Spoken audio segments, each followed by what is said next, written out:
Nature is the measure of all things. There's a story behind that.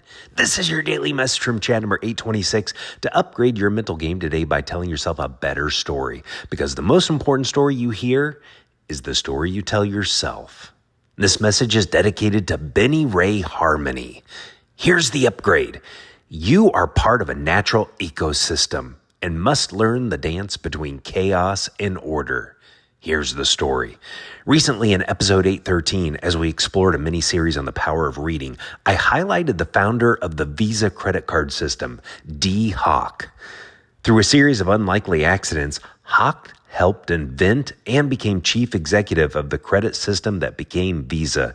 He proposed Bank of America give up ownership and control of its internal credit card system, and this new independent system morphed into Visa in 1976. This shared system was a remarkable feat. The inspiration for Hock came from nature.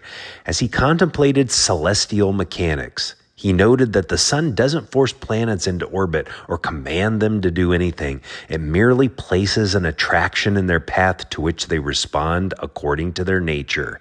Hock coined the term chaotic, a combination of chaos and order, to describe what he saw as the fundamental organizing principle of nature.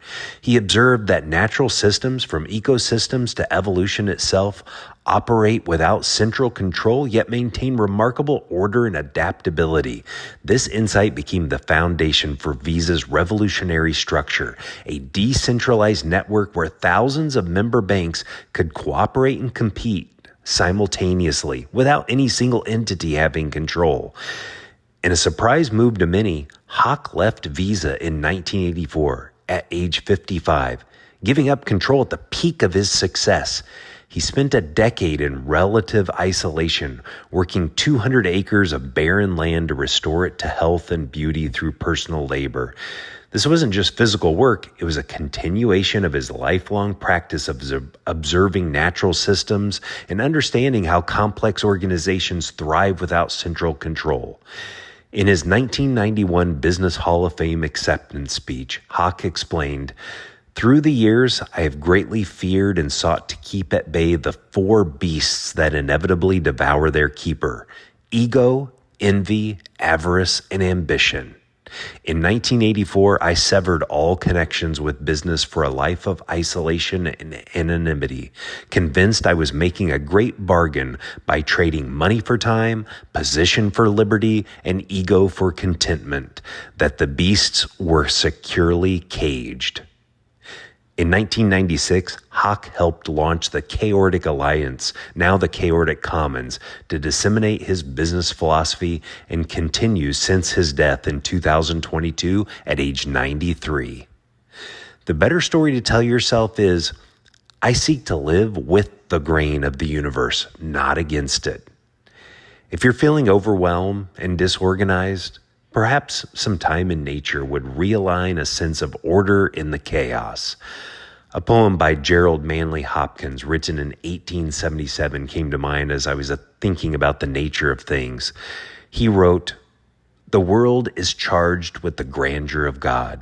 It will flame out like shining from shook foil. It gathers to a greatness like the ooze of oil crushed. Why do men then now not wreck his rod? Generations have trod, and all is seared with trade, bleared, smeared with toil, and wears man's smudge and shares man's smell. The soil is bare now, nor can foot feel, being shod. And for all this, nature is never spent.